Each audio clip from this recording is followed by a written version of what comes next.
Perkenalkan, nama saya Andi Priawati, mahasiswi IDS UNS angkatan 2023. Di sini dalam pengembangan tugas mata pelajaran media pembelajaran, saya di sini menjalankan Bapak sebelumnya untuk Perkenalkan, nama saya Taufik Irfan, kesehatan kelas. Di sini mulai pertanyaan Bapak, sudah berapa lama Bapak ikut mengajar di SBM bulan ini? Sudah ngajar, sudah masuk tahun kedua. 2 tahun ya. Kelas berapa yang Bapak ajar saat ini? Kelas 4. Kelas 4. Mata pelajaran apa saja yang Bapak ampu? SD itu kan biasanya baru cuma tetangga dan keluarga. Untuk bahasa Inggris Iya. juga nih. Ini sudah Bahasa Jawa. Media pembelajaran apa saja yang Bapak butuhkan dalam untuk pembelajaran? media itu kan tergantung dari apa yang ada ya. Jadi yang misalnya IPAS itu kan IPA itu materi bimbingan kita kan bisa pakai bimbingan di alat materi.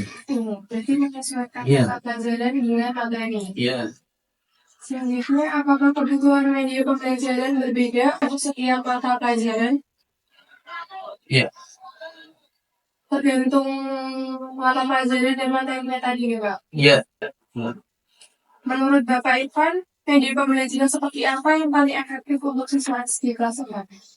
Pembelajaran yang paling efektif itu bisa menggunakan media yang mungkin lebih membuat alasan. Jadi seperti mungkin kayak yang penting medianya itu bisa menarik dulu, mungkin dari gambarnya ataupun dari medianya ini lalu menarik dulu, ataupun mungkin bisa lewat permainan karena kan anak-anak. Iya, biar suasana pembelajaran Iya. bosan. Anak-anak kan nanti sambung dari materi, tapi materinya juga fun gitu. Selanjutnya, bagaimana cara Bapak Irfan menentukan media pembelajaran yang sesuai dengan kebutuhan siswa? Gimana cara menentukan Media pembelajaran yang sesuai dengan kebutuhan siswa. Nah, kalau itu yang pertama harus saya lihat dulu terkait dengan materi dari mata pelajaran belajar dulu. Jadi ketika sudah menentukan mau mempelajari materi ini, nah baru kita bisa menyesuaikan media yang paling cocok. Sebelumnya, mohon maaf, di SD Gunung Kasem ini apa mungkin ada siswa yang mengalami keterlambatan mungkin membaca atau menulisnya, Pak? Itu di SD mulai sebenarnya atau cuma kelas Iya, kelas 4 saja. kelas 4 tidak Berapa anak? satu. Selanjutnya, media pembelajaran apa saja yang tersedia di sekolah lu? Yang tidak ada di sekolah tanpa mungkin harus membuat sendiri. Kalau alat peraga itu sudah ada. Iya. Jadi mungkin kita belajar pas sosial itu kan mungkin kalau kita bicara terkait dengan materi tentang kita itu kita sudah ada. Selanjutnya, media pembelajaran apa yang paling sering Bapak Irfan gunakan? Ini berarti spesifik ya, mata pelajaran. Oke. Kalau mata pelajarannya saya lebih sering IPAS tuh. IPAS ya, karena kalau IPAS kan kalau IPA kita contoh materi tumbuhan ataupun materi terkait dengan apa namanya visual manusia, itu kayak telinga atau apa kita bisa pakai media. Ataupun IPS tadi bisa pakai atlas ataupun pakai Google atau Selanjutnya, bagaimana respon siswa terhadap penggunaan media pembelajaran tersebut? terkait dengan media yang pasti kita sudah mempersiapkan medianya dan itu nanti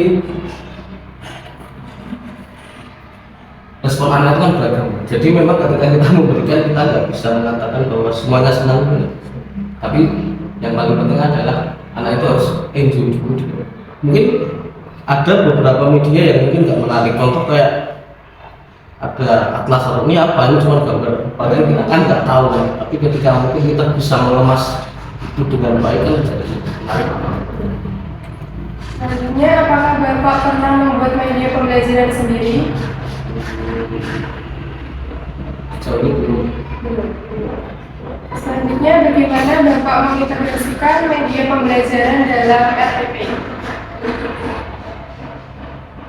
Mengintegrasikan materi Media pembelajaran dalam RPP.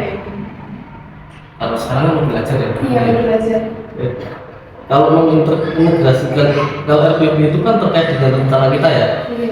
Jadi mungkin kita bisa menambahkan media tersebut ke dalam RPP itu. Selanjutnya, apa saja kendala yang Bapak alami dalam menggunakan media pembelajaran? Jadi dalam menggunakan media pasti namanya tadi sudah saya jelaskan terkait dengan namanya anak itu ada yang mungkin tertarik, ada yang tidak. Dan mungkin kendalanya mungkin terhadap yang tidak tertarik. Jadi mungkin lebih kepada nanti bagaimana anak yang tidak tertarik ini akhirnya menjadi tertarik. Selanjutnya, permasalahan apa yang sering muncul saat menggunakan media berbasis teknologi? Media ini kendalanya bagi saya kan, maksudnya kalau kendala berbasis teknologi mungkin tidak begitu terkendala ya, mungkin karena memang saya juga dari apa juga belajar teknologi kan, karena dari kecil kan sudah dari kecil, jadi sudah terbiasa kan. Mungkin kalau terkendala itu lebih ke eksternal, jadi enggak dari dalam orangnya, mungkin lebih ke eksternal. Itu umpamanya kalau kita proyektor gitu kan. Ya, kalau di sini sebelumnya untuk proyektor ataupun LCD setiap kelas sudah ada atau belum? Sudah ada. Terpasang apa yang masih di bawah itu? Ya sudah ada, cuman memang ada yang sudah terpasang, ada yang belum. Selanjutnya, bagaimana Bapak mengatasi permasalahan tersebut? Misal kayak ada kendala eksternal, tadi kan kalau internal insya Allah tidak ada kendala eksternalnya. Kalau terkait dengan kendala eksternal kan itu sebenarnya hal yang di luar dugaan ya. Jadi nggak listrik mati atau apa itu kan sesuatu hal di luar dugaan, nggak bisa kita prediksi gitu. Yang pasti adalah kalau ada seperti itu kita harus punya rencana cadangan, banyak plan B. Kalau hal seperti itu terjadi kan kita nanti kita begini aja. Kalau misal pakai media ternyata ada kejadian yang tidak terduga, kita pakai rencana cadangan. Mungkin pakai media aja. Ya, jadi memang kalau kita pakai, kita mau belajar ini pas pakai peta, tapi petanya kita pakaikan proyektor supaya lebih besar, lebih jelas atau apapun. Tapi kita punya peta sendiri. Jadi nanti kalau mati lampu, kita pakai peta. Ya memang ada kekurangan ya. Umpamanya kalau kita punya peta sendiri ataupun sama peta yang kita tampilkan di proyektor. Banyak kan pasti anak-anak lebih tertariknya. Iya, lebih ke proyektor. Nah, dulu saya kan juga kuliahnya di bagian perpetaan. Jadi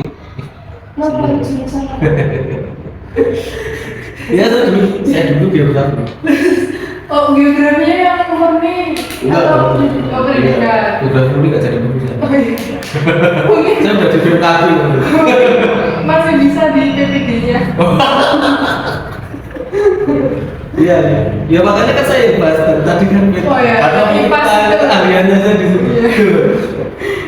Selanjutnya, apakah ada kendala dari sisi siswa dalam memahami materi yang disampaikan melalui media pembelajaran? Nah, terkait dengan media, kalau kendala terkait dengan anaknya ya gitu ya. Iya.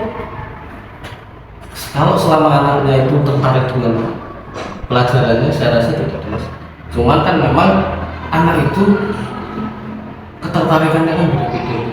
Jadi mungkin ada anak yang memang udah tertarik dengan matematika, ada yang nggak tertarik dengan. Jadi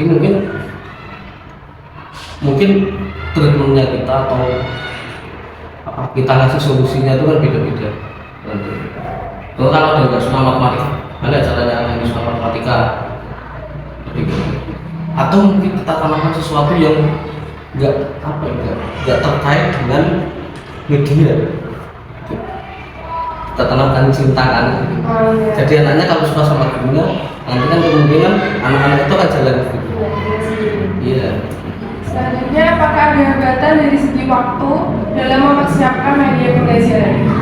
Nah, itu bisa dikatakan bukan menghambat, tapi lebih kepada kalau menghambat kan konotasinya kan bukan waktu itu jadi gimana ya? Terlalu Iya, singkat. jadi terasa waktu yang kita lakukan itu malah kesannya kayak mengganggu. Iya. Tapi lebih tepatnya itu memerlukan waktu yang lama. Mungkin kayak dokter gitu ya. Kalau proyektor kalau yang sudah terpasang mungkin lebih bisa. Tapi kalau proyektor yang belum terpasang itu kita harus terus melakukannya. Iya, iya. Selanjutnya, bagaimana dengan hambatan dari segi keterampilan guru dalam mengoperasikan media pembelajaran berbasis teknologi? Bisa enggak? Dari segi internal pun Bapak tidak ada kendala soal teknologi.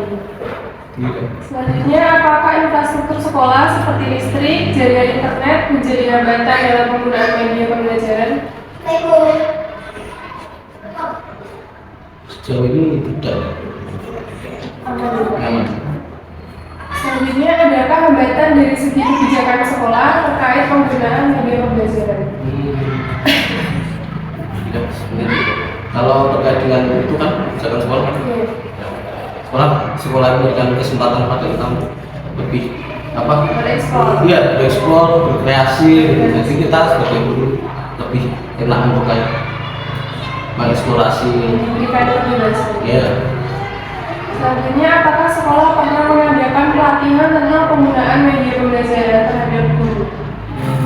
Itu ya media pembelajaran yang mengadakan sekolah atau dari luar. Di sini sekolah. Di sekolah. Kalau saya pribadi itu lebih belajar di luar kalau terkait dengan media. Di luar itu mungkin Di luar ikut itu, pelatihan ya, atau secara pelatihan pelatihan. ataupun ada diklat-diklatnya seminar gitu yang terkait dengan media. Iya. Karena kan itu mungkin kayak begini. Kita kan sebagai guru kita merasa bahwa kebutuhan kita itu kan ke anak itu kan sangat penting. Jadi kayak saya memang apa namanya media ini kan sangat penting pada masyarakat. Jadi memang itu adalah kebutuhan yang harus kita gali sendiri. Iya, ada kesadaran dari Iya, diri sendiri. kita kan nggak boleh menunggu.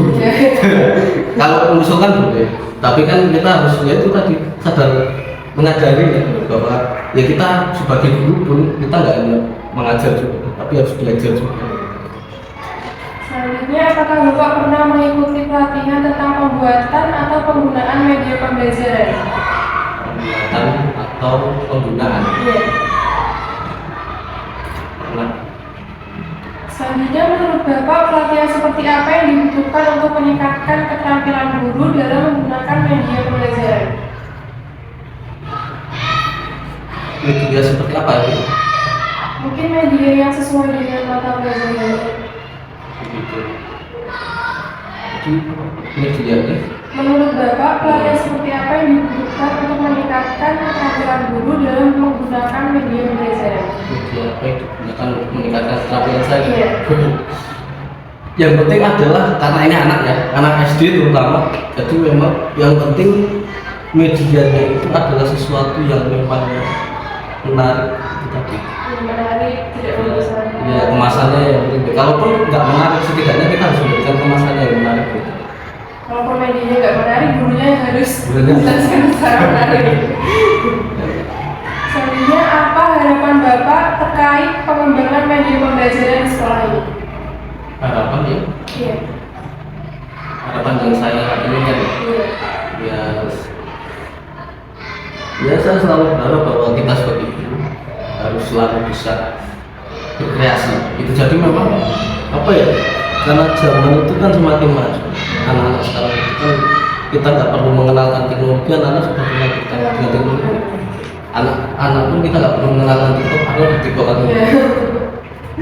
Jadi mereka itu sebenarnya sudah terbiasa dengan teknologi. Cuma ketika kita itu menerangkan, anak itu kan jadi pusing. Gitu. Iya. Karena mereka itu mendapatkan informasi itu cepat. ya kan? Yang mereka misalnya pada Google jawabannya, kalau Google nggak ini kan di laptop dan sebagainya, udah ketemu semua. Jadi ketika anak itu guru itu menerangkan, mungkin 5 menit 10 menit, saya rasa itu udah bosan, karena terkesan kayak tapi lah media ini kan bisa membantu. Karena kalau kita menggunakan hanya kayak storytelling itu Ya, juga bisa kita. ya, karena kan anak-anak aku dapat ini kalau buka HP itu kan paling banyak. Semua Ya, semua ada. Cari Google aja, Google aja. Udah gitu. Kapan kalau ada web mereka itu cari dulu. Padahal kita nggak pernah minta. Kan? Menurut Bapak, media pembelajaran seperti apa yang perlu dikembangkan untuk meningkatkan kualitas pembelajaran di sekolah dasar? Ya, mungkin lebih ada. Kalau teknologi kan sudah biasa ya. Cuman kita lebih pada meningkatkan ke sensor motorik. Seperti ini, apa ya? Contohnya kayak kita tuh punya gambar ataupun patung sistem pencernaan gitu atau apa gitu kan anak itu jadi punya kesempatan dia tidak lihat aja kalau dia iya terus seperti ini contoh kan kayak IPA itu kan tumbuhan itu kan kita kasih bentuk tumbuhan nggak dari gambar oh ini gambar tumbuhan ada daun ada apa Kalau secara langsung kan lebih detail. ya, ini daunnya seperti ini akarnya seperti ini dijelaskan benar-benar kita jelaskan kan anak ternyata benar ya seperti ini ya yang gambar ya Gambar dulunya sudah tidak ada ngomong. Selanjutnya, adakah saran untuk pihak sekolah atau dinas pendidikan terkait pengadaan media pembelajaran? Saat ini sepertinya belum ada ya. Kalau menurut Bapak sendiri, kurikulum yang digunakan saat ini apakah sudah lebih baik kurikulum sebelumnya? Ini mana ya sebenarnya? Kalau kita bicara kurikulum, saya sebenarnya nggak begitu suka membandingkan. Jadi kayak apa ya? Semua pasti ada plus minusnya. Jadi yang perlu kita lihat kan apa yang telah diberikan oleh kurikulum ini yang mungkin bisa berdampak positif bagi kita. Saya begitu aja. Cuma kayak kalau kurikulum ini tuh bagusnya di sini, saya bisa terapin itu. Pasti ada plus minus. Iya, kalau saya lihat sesuatu plus minus semua ya pasti kan ada plus minus. Kalau kurikulum dulu seperti ini, tapi kan yang paling penting kan anaknya kan tetap sama kan. Maka anak-anak sekolah dasar gitu. Yang penting kita tahu anaknya itu seperti apa, nanti kurikulumnya kita bisa menyesuaikan sendiri-sendiri. Untuk pembelajaran semua mata pelajaran itu lebih banyak masuk ke teori atau praktek? Ya, ya kalau sebenarnya kalau kita bicara secara umum kan banyak teorinya gitu, daripada prakteknya.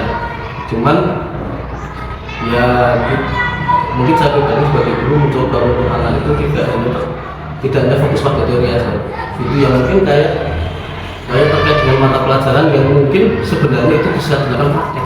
Contoh kayak itu kan kita mau melihat sebuah struktur dari tumbuhan itu kan 5 itu kan. Nah, kita kasih tumbuhan. Nah, anak-anak kan secara langsung gitu. Iya, jadi kita kasih teori iya, cuman nggak sebanyak itu nggak sebanyak. Yang penting adalah anak-anak bisa mempraktikkan sendiri yang mereka itu pelajari. Jadi ya tergantung dari materinya juga sih. Karena ya kita mungkin saya pribadi pelajari itu kan dari sekolah juga kan.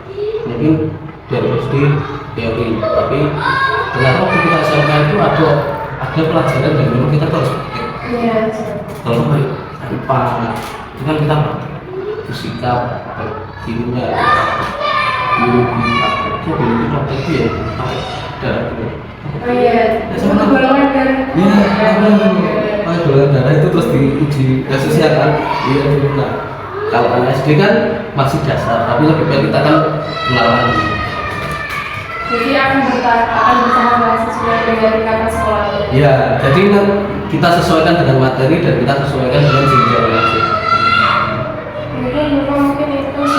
pertanyaan dari saya selaku Agung Kurniawati berterima kasih karena Bapak Irwan sudah berkenan untuk diwawancarai. Kalau begitu saya pamit di malam. Berikut ini adalah fasilitas yang terdapat pada SD Negeri Gulon 1, seperti halaman sekolah,